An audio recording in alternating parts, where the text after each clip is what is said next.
Hello everyone out there on the interwebs. My name is Jared and this is my channel, Mazda B3K.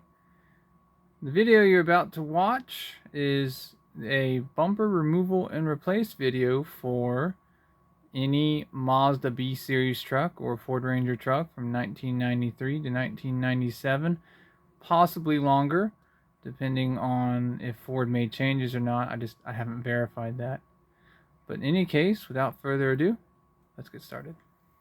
Hey guys, so this is going to be part of how do you take your bumper off, and it's kind of short.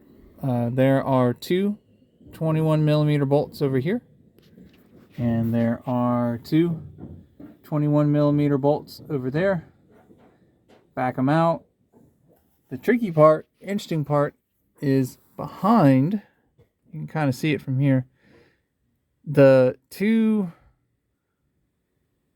how do I say bolts? The 21 millimeter nuts, but behind the two nuts, the studs that they screw onto are connected by a metal plate.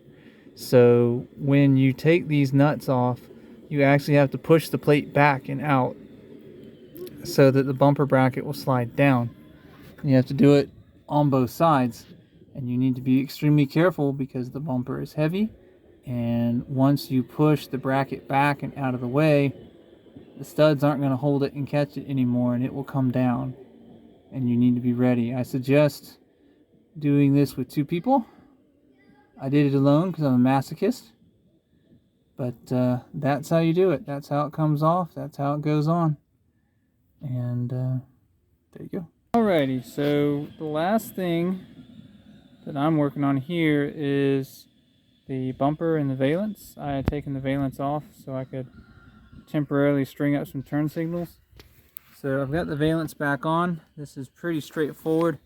There's a series of 8 millimeter bolts that hold it into the bumper. You got to take it off so you can actually get access.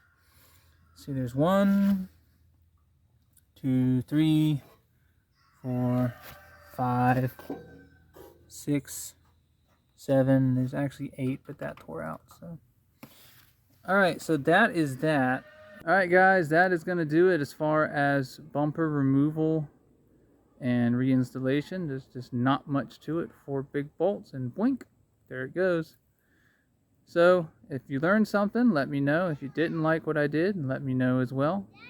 I'm always open to learn and to answer questions best that I can.